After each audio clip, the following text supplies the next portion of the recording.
Congratulations on the show. I feel as though you guys have pulled off a very hard thing, which is you've made a very funny show about grief that is also very honest about grief. Well, thank you. And you just got picked up for a second season, which is excellent. We did. You and your co-star, Christina Applegate, you guys are fantastic together, and you're both going through sort of different kinds of grief. And you're both pretty much, I've only watched the first couple episodes, you're pretty much in every single scene. Is that accurate? So, yes. When I read it, I thought, oh, it's 2 female leads. That's so exciting, and I'll also get some time off. But no, it was all of us, you know, both of us on set all the time. And we were talking backstage. I'm so familiar with both of your works because you have such a large body of it, but you guys had never worked together before. No. Did you know each other at all? No, we did not know each other at all. It's fantastic. Your chemistry is fantastic. Thank and you. It is a lot of fun to watch. It is very funny, like I said, but there's also a lot of crying. Yes. Very good cry acting on this show. Thank you, thank you. I was taking note of it because I'm like, wow, they are both crying a lot and in very different ways, and I'm very impressed by it.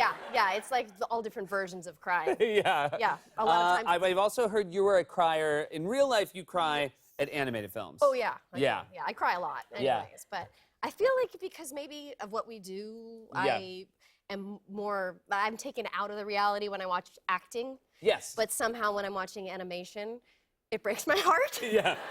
And then I was watching, I've done it twice. I've cried so hard during Finding Nemo. It was the first time that it happened. That somebody, and then during Up, that somebody next to me asked me if I needed to leave. And I was like, no, I love this movie. But yeah. One of my first dates with my wife was Toy Story 3. It was a 3D. I was wearing. She took us a picture of me. Toy Story 3 killed me. And I'm crying with like big dumb 3D glasses. Yeah. And she took it from the side, and I'm just like this weirdo with like a tear coming out of the side of my face. It's a pretty bad scene. Toy Story 3. Somebody told me that at the end, Woody died.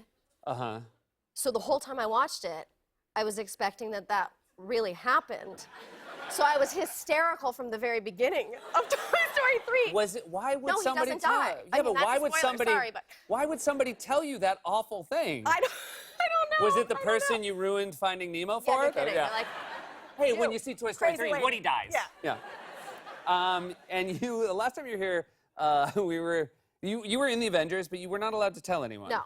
And you kept the secret pretty well, yeah? Yes. That's very impressive. Thank you. And was it true that one of your friends just fully found out watching the movie? Yeah, one of my childhood friends was, because I didn't tell my parents, I didn't tell anybody. Yeah. And one of my childhood friends stood up in the middle of the theater and yelled and pointed, "That's Linda!" And then he was with his kids, and his kids were so embarrassed. You have a 7-year-old? I do. And you, have you introduced her to any of your work yet? You know, not too much, not too much. But she, you know, at one point, kids were talking about Scooby-Doo, and I said, "Oh, do you want to see that?" And she said, "Mommy, that's weird." So, no. What did she find weird about it? Just, I don't know. that a I didn't go dog was into a it. I was like, oh, detective? phew, Yeah. she doesn't want to see it.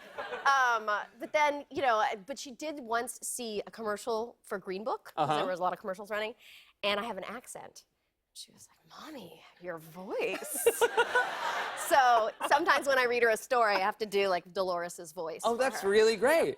I like that she just was very impressed with your skills as an actor, your ability to transform. That's all that matters. If I get her approval, I make her watch everything, give me notes.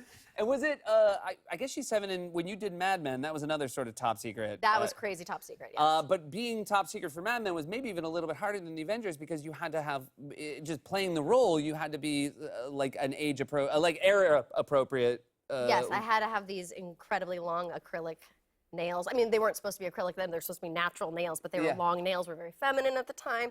And so I had a 4 or 5 month old, not year-old, 5 month old, whatever it is. She was young, I was tired, I'm a mom. And I would change her diapers with these ridiculous nails. And I'd be sitting there with other moms and other people just looking at me like, and I couldn't tell anybody the reason why I had them. You were like, "I'm not mentally ill, it's for a part." Yeah. Congrats again on the show. I'm so happy it's coming back for another season. It's always so great to see you. It's always awesome to see you.